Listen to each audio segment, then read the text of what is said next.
संतों ने ग्रंथों में एक ही बात को रखा। चाहे आप भागवत पुराण पढ़ लो, रामचरितमानस पढ़ लो, गरुड़ पुराण पढ़ लो, देवी भागवत पढ़ लो, हर ग्रंथ में एक चीज का वर्णन दिया है कि 184 योनिया भरमते भटकते मनुष्य का चोला परमात्मा की हरि की कृपा से मिला है। लेकिन ऐसे शरीर को प्राप्त करके मानव अगर विषयों का चिंतन करता है, संसार का चिंतन करता है, तो फिर वो दुखी होता है। इसीलिए बताया, भूल बैठा राम को अच्छी नहीं बात है, 4 दिन की चांदनी फिर अंधेरे में जाना पड़ेगा। काल पकड़ के ले जाएगा और नरक रूपी अंधेरी कोठरी में डाल देगा, जहाँ घना अंधेरा होगा। इसीलिए बचना चाहते, नरकों की यातनाओं से बचना चाहते, जीवन को संवारना चाहते, सुख चाहते, तो नर शरीर श्रेष्ठ है, जिसके लिए और काकभूषण जी उत्तरकांड में कहते हैं, ऐसा सुंदर चोला मिला 3 जगह ले जाएगा। नर तन समनाही कवन हूँ देही, जीह चराचरया चत देही, नरक स्वर्ग अपवरन सेनी, ज्ञान विराग भगति सुख देनी। क्या बताया? नर तन सम नहीं कवन दे, इस नर शरीर के समान कोई दूसरा शरीर नहीं है। ये आपको कहाँ ले जाएगा? बुरे कर्म किया, पाप कर्म किया तो पाप कर्मों का, बुरे कर्मों का फल नरक में ढकेल देगा। झूठ कपट, छल, चोरी, जुआरी, नाना प्रकार के बुरे कर्म किया तो ये निश्चयनी सीढ़ी है, और ये सीढ़ी कहाँ ले जाएगी? नरक में ले जाएगी। कहते हैं कि अगर इस शरीर में आकर के मनुष्य धर्म के कार्य करता है, शुभ कर्म करता है, शुभ ही कार्य में लगा रहता है, धर्म के कार्य में लगा रहता है, स्वर्ग की प्राप्ति होगी। ज्ञान वैराग्य को प्राप्त किया, भक्ति को प्राप्त किया तो मोक्ष की प्राप्ति होगी। इसीलिए ये शरीर तो 3 स्थानों पर ले जाने के लिए आया है। ऐसे शरीर को प्राप्त करके विषयों का, संसार का ही चिंतन न करते रहे। और इसीलिए हमारे संतों ने कहा, माँ के उदर में वादा किया था, करके काल करार हरि को भूल गया। माँ के उदर में वादा किया था और परमात्मा से कहा था, काल किया था गर्भवास में, नाम जपूंगा श्वास श्वास में, पर कहा गया इकरार हरि को भूल गया। भगवान को भुला दिया। क्यों? माया ने भुला दिया। संसार में जन्म लेकर उस माया को भुला दिया। आज कथा बहुत अधिक होती है, कीर्तन बहुत अधिक होते हैं और कथाओं में सुनाया जाता है। हमारे आज एक भगत जी आए आश्रम में, कहने लगे, कहते भाई जी, एक भगत जी ने कहा तुम तो बड़े सत्संगी हो, महाराज को गुरु को मानते हो, लेकिन जब एक बार कथा सुनोगे तो तुम्हारा महाराज छूट जाएगा। बोले अच्छा, ऐसी बात है, चलो मैं चलता हूँ। जब कथा में गए, कथा सुनी 3 घंटे बैठ करके, और जब आने लगे तो बोले मैंने भी स्टार्ट किया उसमें तो सत्संग कथा सुन करके। जब आने लगे तो लौटते समय मैंने सत्संग प्रारंभ किया और सत्संग सुनाने लगा कि भाई, जो राजा परीक्षित को सुखदेव मुनि ने ज्ञान दिया, जो ज्ञान सुखदेव मुनि को राजा जनक ने दिया, क्या उस ज्ञान के बारे में जानते हो? क्या उस नाम के बारे में जानते हो?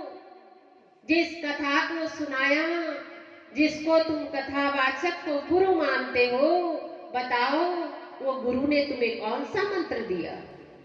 कहते हैं कि सब चुप, 11 लोग बैठे गाड़ी में, एक भी नहीं बोल पाया। अरे भाई बताओ तो सही, नाम क्या दिया?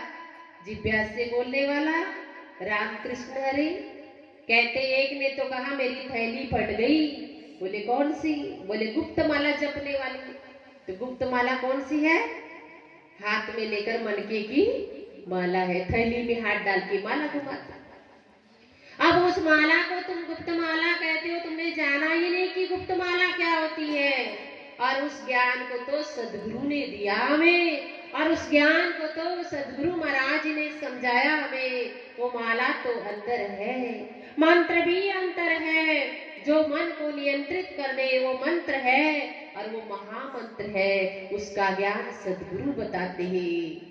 महामंत्र जय जप तमहे काशी मूर्ति है उपदेशु महिमा जासु जाने गणराऊ प्रथम पूजियत नाम प्रभाऊ प्रथम पूजियत नाम प्रभाऊ। क्या बताया कि वो नाम सदगुरु महाराज की कृपा से मन को नियंत्रित करने वाला महामंत्र का ज्ञान सदगुरु महाराज ने हृदय मंदिर के अंदर कराया। और उस ज्ञान को तो तुम भूल गए और तुम जानते ही नहीं, मात्र कथा और कीर्तन तक लगे हो। देखो गुरु महाराज जी इस घोर कलयुग में, आज के वर्तमान समय में सदगुरु सत्य का बोध कराते हैं। इसीलिए तो दुनिया कैसी बनी है, रंगी को नारंगी कहे, पनी दूध को खोया, चलती को गाड़ी कहे, देख कबीरा रोया। कहते हैं रंगी है, रंगीन तो उसको नारंगी कहते हैं ना, संतरे को नारंगी, जबकि उसका रंग है, सुंदर रंग है। नारंगी वस्त्र कितने अच्छे लग रहे, लेकिन दुनिया कहती नारंगी। और बनी दूध को खोया, खोया जो उठाते उठाते बन जाता है तो उसको कहते खोया, कुछ नहीं है ना, पर वो तो सार है। और ऐसे ही हमारे संतों ने कहा चलती को गाड़ी गए, गाड़ी कहते गाड़ी आ गई, गाड़ी तो चल के आई ना, गाड़ी जम गई। उसने कहा ऐसी दुनिया को देखकर कबीरदास जी रोने लगे। कहा ये जो है दुनिया बड़ी दुरंगी है, समझ नहीं पाती, ना समझा सकते इसको, और इसीलिए वो दुखी हो गए। चलती चाकी देके और दिया कबीरा रोए, दो पाटन के बीच में साबुत बचाना। दो पाट है चक्की के, और उन चक्की के पाट में जो भी दाना डालते सारा पीसा जाता है। देखकर बड़ी दुख हुआ। तब कहते हैं उनके पुत्र ने पिता को रोते हुए देखा, और कबीरदास जी के पुत्र कहते हैं पिताजी किस लिए दुखी है आप, किस लिए रो रहे हैं? कहा ये देखो संसार भी इस पट्टी के समान है, और सारा संसार इसी में पीसा जा रहा है, काल के मुख में जा रहा है। तब कबीरदास जी के पुत्र कहते हैं और चलती चाकी देखे दिया कमाल पटियाए, जो कील से लगा रहे ताको काल ना खाए। जो कील से लगा है उसको काल भी खा सकता नहीं है। कील के पास जितने दाने होते वो साबुत बचते हैं। ऐसे ही जीवन के अंदर सत्य को जाना नहीं, और ये जीवन मनुष्य का यूं ही बर्बाद चला जाता है। संसार में जन्म लेकर के आए और आकर के इस माया ने भुला दिया। इसीलिए हमारे संतों को कहना पड़ा, ये माया के अंदर रहने वाले लोगों, उस परमात्मा को मत भुला देना, और भुलाओगे तो परमात्मा से दूर चले जाओगे। इसीलिए इस जीवन को प्राप्त किया तो उस भगवान को याद करो। लेकिन माया बड़ी लुभानी, माया बड़ी डाकनी, खाए गई संसार, एक कबीर को ना खा सकी, जिसको है नाम आधार। परमात्मा का जिसको आधार है उसे नहीं उसका और कोई भय होता, वो निर्भय होके चलता है। इसीलिए देखिए जब इस संसार की दशा को देखते संत तो बार बार किसी न किसी माध्यम से मनुष्य को जगाते हैं। और इसीलिए हमारे संतों ने कहा ये माया ने तो हमको डुबा दिया। अब भगत जी कहते हैं कि देखो भाई जी, जब मैंने सत्संग सुनाया तो सब के सब चुप हो गए, क्योंकि वो तो बाहर का ज्ञान बताते। आज संसार में बाहरी साधन बताते हैं, पर तंत्र मंत्र सब झूठ है। मत भरमो संसार, सार शब्द जाने बिना कोई न उतरसी पार। का तंत्र मंत्र जितने संसार में मंत्र है सारे झूठ है। और इसीलिए हमारे जो गुरु महाराज थे, जो हमेशा श्री हंस जी महाराज इसी बात को रटते समझाते थे कि मानव इस तंत्र मंत्र का चक्कर छोड़ दो, परमात्मा का नाम सार है। और इसीलिए सार शब्द जानो, कोटि नाम संसार में ताते मुक्ति न होए। आदि नाम जो गुप्त जपे भूसे बिरला कोई। करोड़ों नाम भगवान के हैं, देवी देवताओं के हैं, लेकिन सबसे बड़ा नाम जो आदि और गुप्त है, जिसको महामंत्र बताया, उसका ज्ञान सदगुरु की कृपा से होता है। तो संसारी जीव बाहरी आडंबर में माया में उलझ गया, अपने अस्तित्व को भुला दिया, और उसी को याद दिलाने के लिए हमारे संत आते। और जो बाहरी क्रिया है, लोग कहते हैं देखो भगवान का नाम ये रटो, माला जपो तो मंत्र लो, तंत्र लो, लेकिन इनको यही नहीं पता भगवान का नाम क्या है, भगवान का रूप क्या है। और वो जो है भगवान के रूप को नहीं समझ पाते। और उसको याद दिलाने के लिए संत यही कहते, भाई माँ के उदर में हम जो भगवान का नाम जपते थे, उस शब्द को पुनः याद दिलाने संत आते हैं। माया ठगनिया ने लूटा तो जाना नहीं, माया ठगनिया ने लूटा तो जाना नहीं।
बेटा तू जाना माँ के उदर में थे जिसको गर्भ योगेश्वर कहते।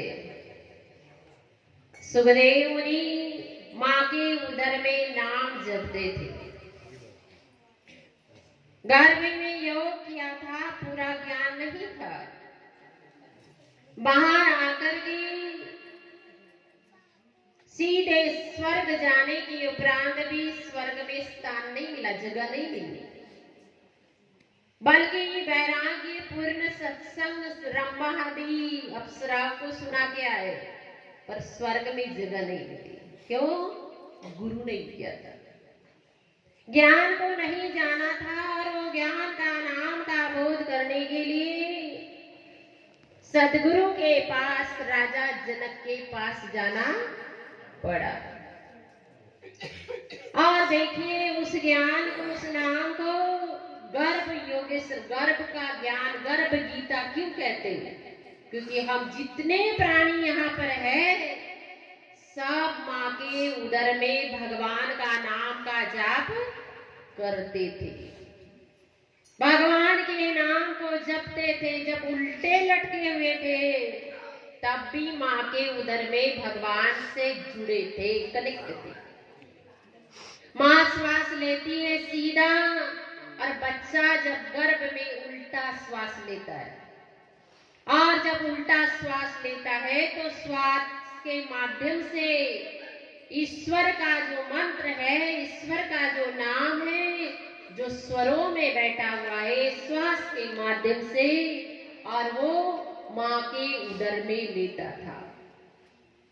और इसीलिए वहां उसे शांति थी, भगवान के दर्शन भी मिलते थे, परमात्मा का रूप भी देखता था, और अकेले अकेले मस्त रहता था। और उसी गर्भवास में भगवान के नाद ब्रह्म को सुनता था, अकेले कान, आंख, नाक, मुंह बंद होते हुए गर्भ के अंदर बालक जीव परमात्मा से जुड़ा हुआ। और जब बाहर आया तो सोचता है, जैसे ही बालक रोता है, क्यों क्यों क्यों करके रोना लगता है, बच्चे का जन्म होता है, खुशी के मारे घर घर में दीप जलाते, और जैसे ही दिया दीपक को देखता है, माता बहनी जानती है, बच्चा दीपक को देखता है तो क्या करता है? पकड़ना चाहता है ना, खुश होता है। दीपक को देखकर हर बच्चा खुश हो जाता है। 1 साल तक तो स्मृति रहती है कि मैं क्या देखता था। और जब भी बच्चे को, और जब देखते हैं कि जैसे ही ज्योति, दीपक, लाइट कुछ दिखे, चमकने वाली चीज, झट पकड़ना चाहता है। लेकिन जब पता चलता है ना हाथ जल जाता है, तो फिर कहता है वो तो ये जलने वाला है, फिर दूर हो जाता है। पहले तो वो आनंद लेने वाला जो अंदर में था, उस ज्योति का दर्शन प्राप्त करके बड़ा मजा आता, बड़ा आनंद आता था। लेकिन जब बाहर वाले दीपक को हाथ लगाया तो जलने वाला है, फिर दूर भागता है। पर वो प्रकाश को, ज्योति को, भर्गो ज्योति जिसका बताया, हम गाते भर्गो ज्योति, भगवान का जो स्वरूप है, उस मंत्र को उच्चारण करते, गायत्री मंत्र, दृष्टा ओम भूर्भुवस्वः तत्सवितुर्वरेण्यं भर्गो देवस्य धीमहि, जो भर्गो ज्योति है, और उसका ज्योति का दर्शन माँ के उदर में एक बालक, एक साधक करता है। और जब बाहर आकर उस ज्योति को नहीं देखता, बाहरी ज्योति को देखकर खुश होता है थोड़ी देर के लिए, फिर रोने लग जाता है, फिर चिल्लाने लग जाता है। देखिए भगवान का जो स्वरूप है वो ज्योति स्वरूप है, और उसी ज्योति स्वरूप भक्ति को जानने के लिए हमारे धर्म ग्रंथ उल्लेख करते हैं कि आप उस ज्योति को जानो, उस ज्योति को देखो, उस प्रकाश को देखो। भगवान कृष्ण ने कहा, हे अर्जुन, मेरा ऐसा एक परम धाम है जहाँ पर सूर्य चंद्रमा नहीं, जो स्वयं प्रकाशित है, मेरा धाम है। ना तद्भास्ते सूर्यो न शशांको न पावका, यद गत्वा न निर्वर्तन्ते तद्धामं परम मम।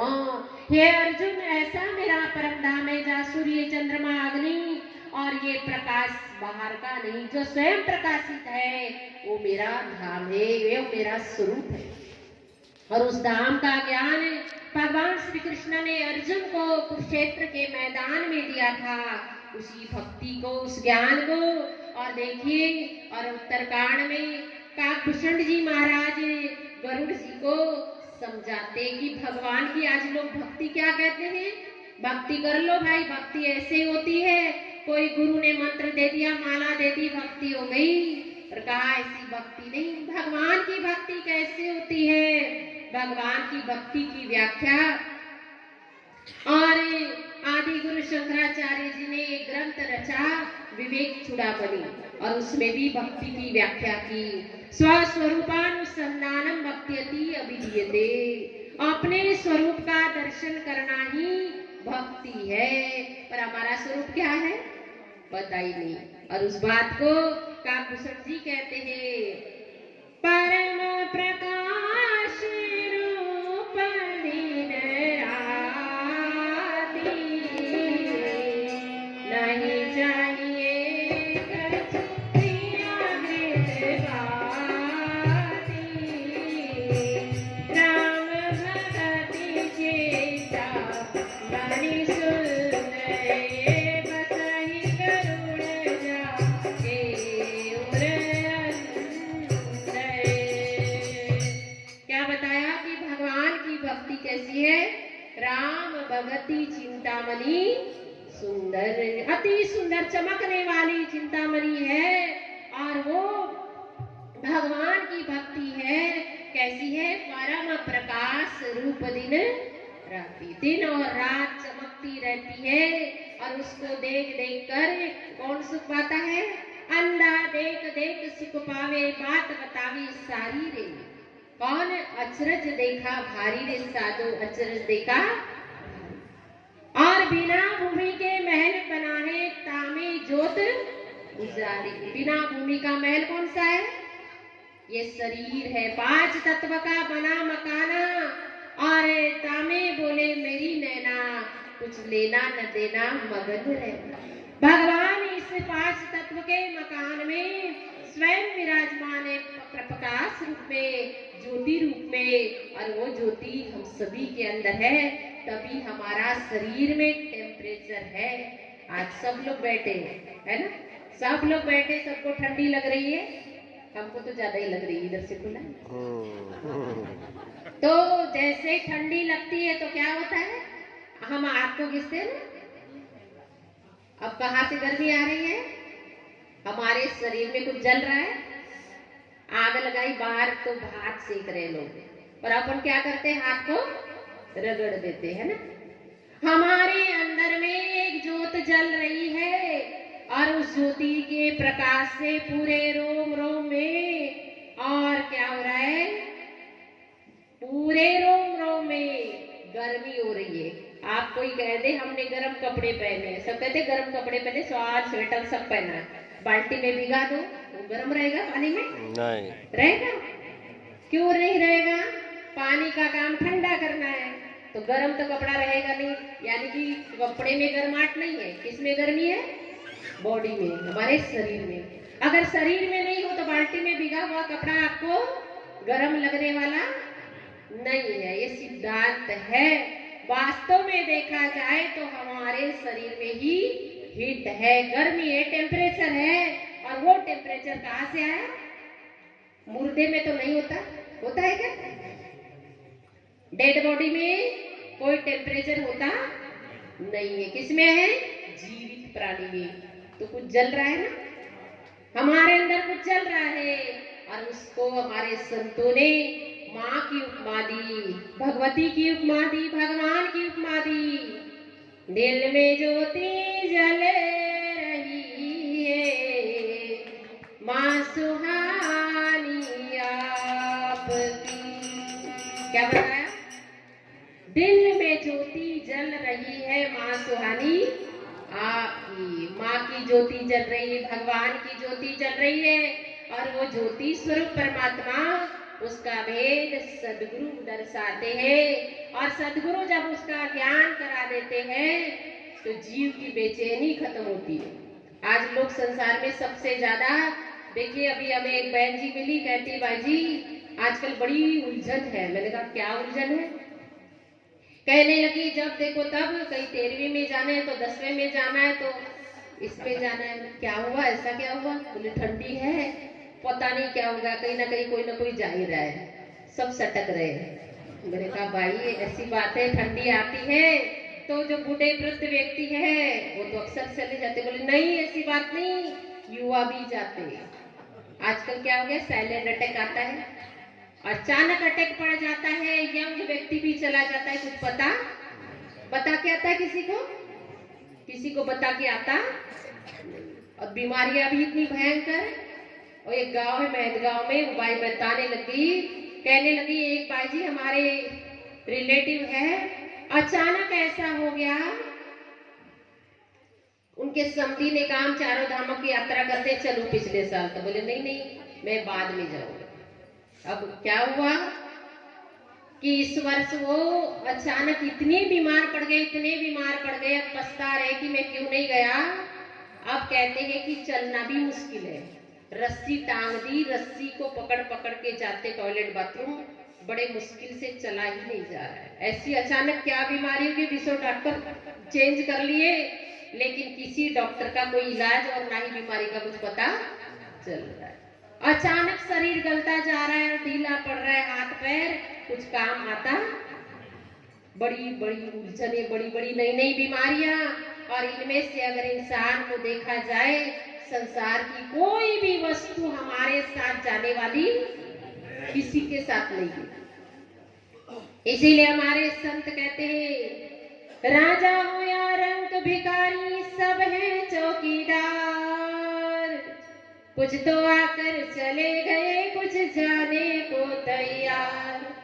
ये दुनिया नहीं जागीर किसी की, ये दुनिया नहीं, ये दुनिया किसी की जागीर है? कोई परमानेंट नहीं है। फिर इंसान इतना जोड़ जोड़ के रखता है। एक भाई को ऐसी ही बेचैनी हो गई और मध्य रात्रि में वो फैक्ट्रियों के मालिक थे, सेठ थे, बड़ी बेचैनी हो गई। इतनी बेचैनी हो गई, नौकरों को बुलाया, डॉक्टरों को बुलाओ, और फटाफट इलाज के लिए क्या करने लगे, डॉक्टरों को फोन करने। डॉक्टर आ गए, पूछा डॉक्टर साहब क्या हुआ, मुझे इतनी बड़ी बेचैनी, सीने में दर्द, धड़कन बढ़ी हुई, बड़ी बेचैनी हो रही, घुटन हो रही है। डॉक्टर कहते अभी बताते, रिपोर्ट कराए, सारे जो चेकअप कर दिए पर कुछ बेचैनी का हल नहीं। और कहा, डॉक्टरों ने कहा कि आपको कुछ नहीं, नॉर्मल स्थिति में हो, सब ठीक है। कहते हैं आप सब ठीक है तो मुझे ऐसा घुटन क्यों महसूस हो रही है? सेठ जी ने कहा नहीं कोई तो बीमारी है। कहते नहीं कुछ नहीं, आप अगर आपको लगता है ऐसा, एक गोली ले लो, एक टेबलेट ले लो, नींद की गोली है, सो जाना, और इसको खाकर तो आपको नींद आएगी। डॉक्टर लोग चले गए और नींद की गोली लेकर सेठ जी सोने का प्रयास करते, नींद नहीं आई तो अपने पार्क में घूमने लगे। और पार्क में घूमते घूमते मन में आया कि थोड़ा गेट के बाहर घूम के आओ। अब गेट के बाहर निकले, गेट के बाहर भी गए तो जाते जाते क्या देखते हैं, बहुत दूर निकल गए। अब ज्यादा दूर निकले तो सेठ जी एक जगह पर बैठ गए, रात के करीब और 3 साढ़े 3 बजने वाले। बैठे बैठे बैठे किसी सोच में पड़ गए और सोचते सोचते बचपन में चले गए।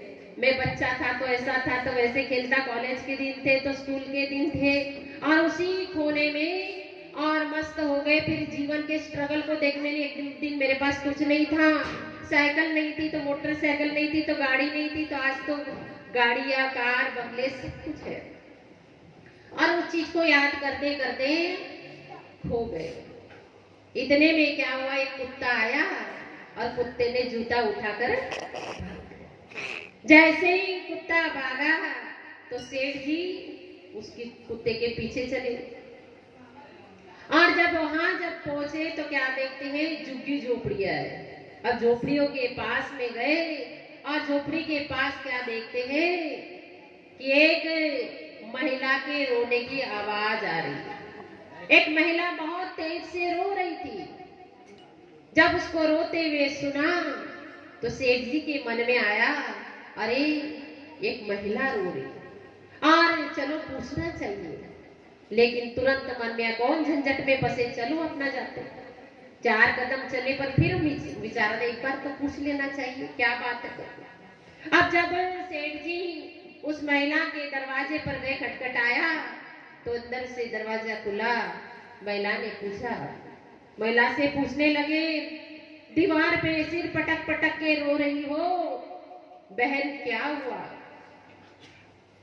रोते रोते कहती, देखो मेरी बेटी छोटी सी बीमार पड़ी और ये बीमार बेटी का इलाज कहीं नहीं हो रहा है और ये डॉक्टरों ने कहा पैसा बड़ा लगेगा और लाइलाज इसकी बीमारी है, ज्यादा पैसा लगेगा, कैसी इलाज करूंगी, इसीलिए रो रही हूं।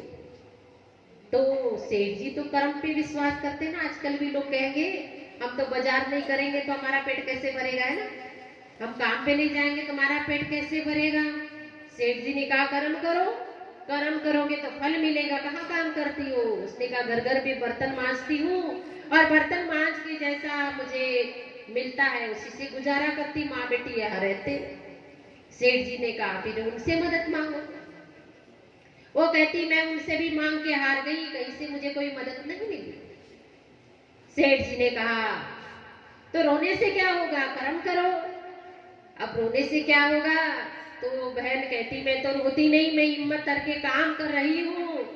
लेकिन कल मुझे किसी संत से मुलाकात हो गई और उस संत ने कहा, उस बाबा जी ने कहा कि कल तुम सुबह 4 बजे रोना और शुरू कर देना, पर भगवान पे बड़ा दृढ़ विश्वास रखना और जब रोगी तो तुम्हारी सारी समस्याओं का हल होना है।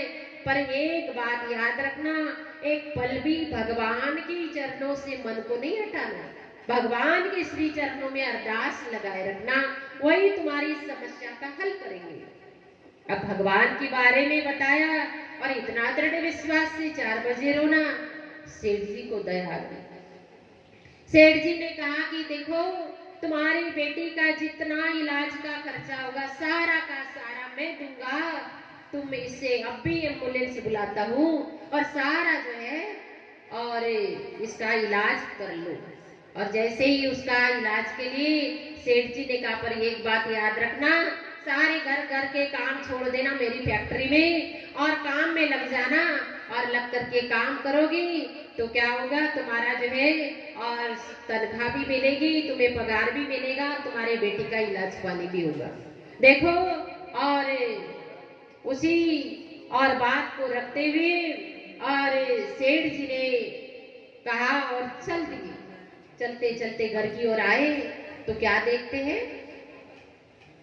उसके झोपड़ी से बाहर निकल के जैसे ही आए इतना कह करके तो उसकी सारी बेचैनी खत्म हो गई।